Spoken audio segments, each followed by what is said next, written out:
We'll open the door and in would troop our Germans, the people in American employment.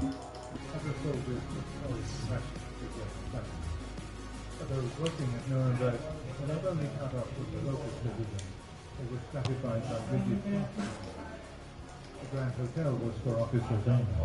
The Weber House was technically off limits to NCOs, even though many were smuggled. National divisions remained too. The Russians lived in their requisitioned houses, literally behind barbed wire. Sounds of singing, dance music, revolver shots in the night suggested that they held parties, but no one was asked. They seldom appeared at the Grand Hotel.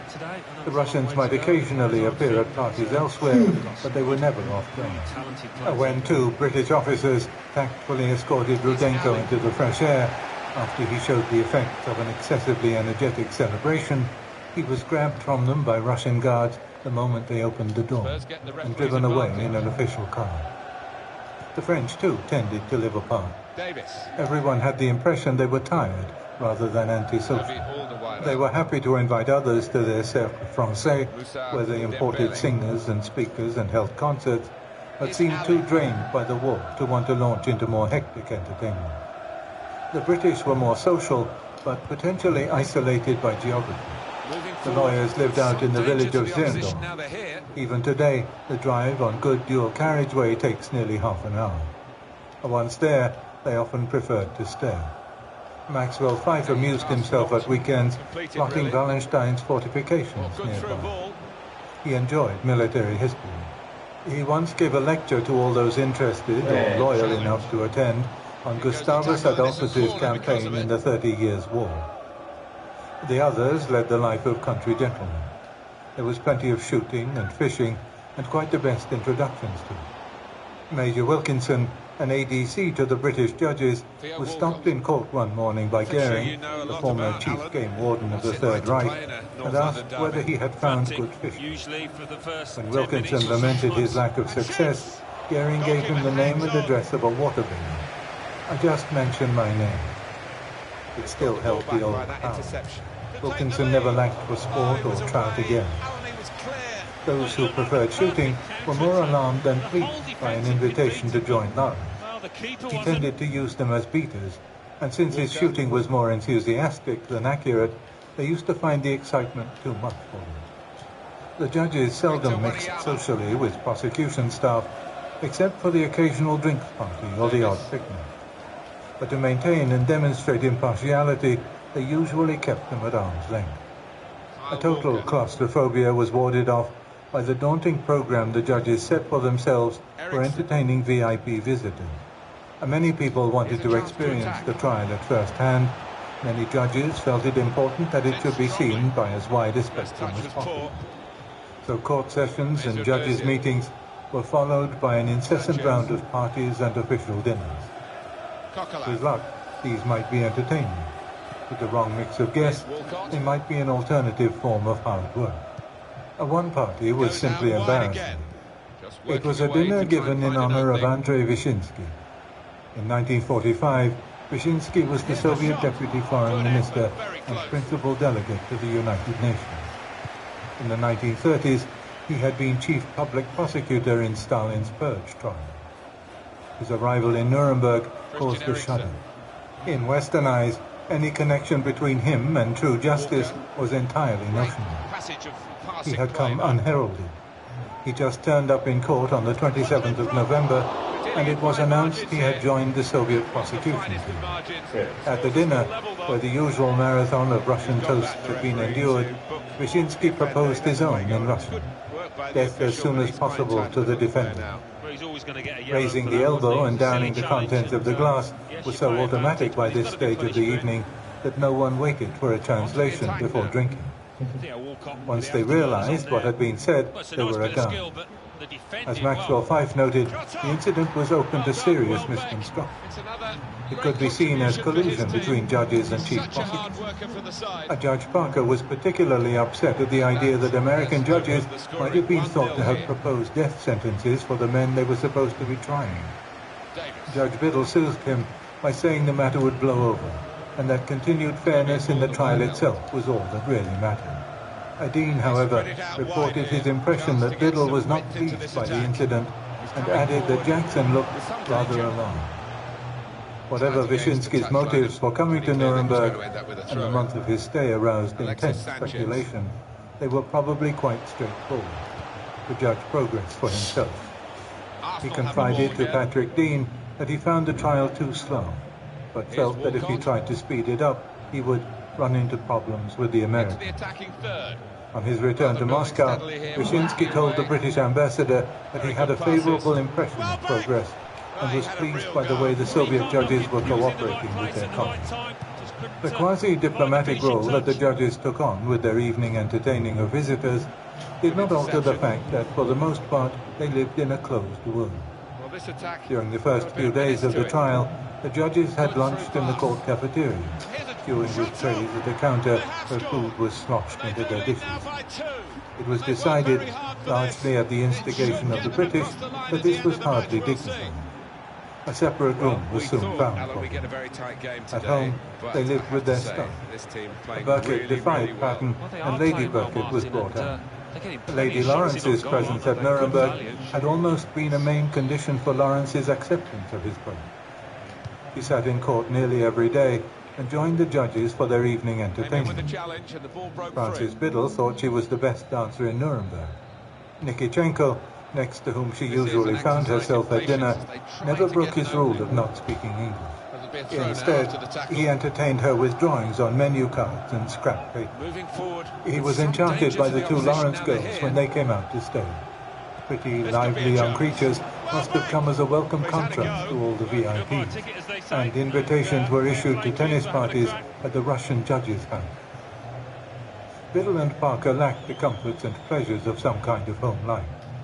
Mrs. Biddle came over for a couple of months in the spring of 1946, but she could not stay long. Their son, Randolph, was ill, seemingly suffering from chronic malaria and a nervous breakdown precipitated by his war service. Anxiety over his condition kept Mrs. Biddle in America and always racked her husband. For the most part, Biddle and Parker lived together, without major rows, but with little mutual satisfaction. Biddle grumbled in a letter to his wife about being pretty fed up with this communal life, with Parker's tone. What he called the fraternity life cannot have been much fun for the four judges' aides either, as they were of a younger generation, and although talking shop every evening was no doubt going to be of great benefit to their legal careers, it cramped their social life. Escape from Nuremberg and its tight circle of judges, prosecutors, journalists, and national groups was rare. There was too much work to do and too little transport available. Once a train was hired to make a trip to Paris. Occasionally, cars might be obtained for visits to Prague. So beautiful, and so cheerful by contrast with ruined, somber Nuremberg, and with unparalleled black market provisions. Skiing trips were more common. The Americans advertised skiing weekends in Berchtesgaden, the Switzerland of Germany. It was the skiing bargain of all times. For the 5-day trip with hire of skis, the cost was 8 marks a day for officers and civilians, 3 marks for enlisted men. And skiing was a welcome means of trashing out tensions. The longest break the staffs ever had was 2 weeks at Christmas. Many of the British and French were able to go home. Jackson went to Cairo and Jerusalem. Burkett took Biddle home with him, and they spent evenings reading poetry aloud and listening to gramophone records. Nuremberg was a gloomy place that Christmas. It had once been something from a child's dream, famous for gingerbread and wooden toys. Stripes prophesied slim mule ahead. And the only treat for the citizens of Nuremberg was a special ration of a pound of sugar, 2 small bags of egg substitute, and a can of condensed milk. For the defendants, Christmas meant unrelieved confinement in the jail. The sessions in court had taken on their own monotonous routine. The piling up of evidence, but at least sitting in court meant an escape from the cells. There, Hess pounded his typewriter.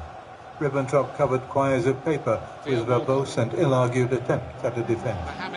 Stryker played games with matchsticks. and most of the others read library books or studied documents for their cases. A Speer had decorated his cell with drawings in black, red and blue crayon. To pass the hours in court, he drew landscapes, mountain peaks with castles towering over deep valleys. Schacht wrote poems. Light verse was the rage in court. Defendants, lawyers, judges and visitors scribbled incessantly, and a keen competitive spirit was around. Many of the others furtively read books or newspapers, wrapped in legal papers. Anything spotted by a guard was confiscated. A Frick was hopelessly bad at concealing his reading matter, in spite of all Fritz's attempts to teach him ways of concealment. He seldom had anything to read by mid-morning. The sessions in court had not only become boring, they were increasingly physically uncomfortable. The bench was hard. It even wore out the trousers. At first, Fritz brought in a blanket, which he shared as a cushion with Neura. Then the others took up the idea. The morning and afternoon recesses were a welcome chance to stretch the legs. The prisoners were escorted to the lavatories down a corridor lined with military policemen and packed with people smoking. Cigarette ends were delicately extinguished to leave something for the German cleaners to collect. In the court corridors in the jail, there were sudden blasts of music. The guards were addicted to the violin. It was maddening for the defendant. The hit of the year was, "Don't fence me in." But for a fortnight at Christmas, there were no trips to court, no visits to counsel. The defendants sat in their cells with only a walk in the exercise yard to look forward to. They were not allowed to receive visitors or parcels. The prevailing depression was made worse by the news on Christmas Eve that the wife and daughter of Dr. Lammers, a witness for Keitel, who was being held in another wing, had committed suicide. The only seasonal celebration came with the issue of a cigar or an extra 2 ounces of tobacco. Lest anyone think that Colonel Andrus was becoming sentimental, he told the press that this was to keep the defendants' nerves normal while working on their cases. On Christmas Eve, many of the defendants went to a service in the double cell on the first floor, which had been converted for use as a chapel. Hess never went to services in case it will be thought I am doing so because I am frightened. Nor did Jodl or Frick, who said they believed in God but not organized religion. A Goering was there, however. He was said to have tears in his eye as he sang Silent Night. At the first service he had attended in the jail, he had been indignant at the absence of an organ and staged a protest by refusing to say the Lord's Prayer. Goering had vowed never to go to the chapel again. But on the 8th of December, he told the Protestant chaplain, Pastor Gereke, that he would go to services as a personal favor.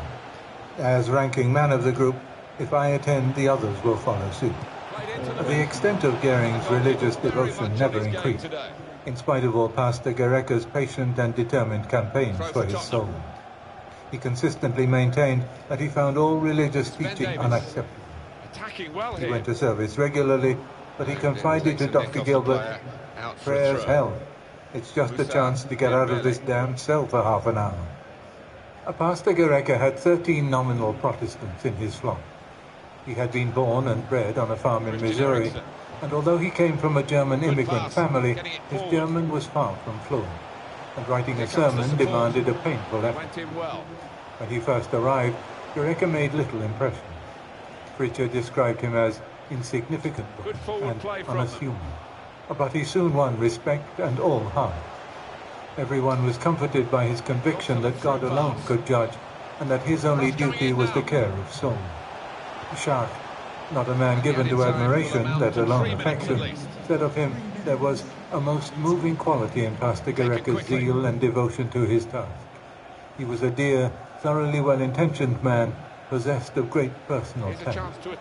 When Gereke was due to return to the States in mid-1946, Pritchard drew up a petition for the extension of his ministry, and it was signed by Catholics as well as Protestants. The Catholic chaplain was a New Yorker, Father Sixtus O'Connor. He was young and energetic, and he was popular, not least because he was prepared to break prison rules, which Gereke was not, and help the prisoners to contact their families.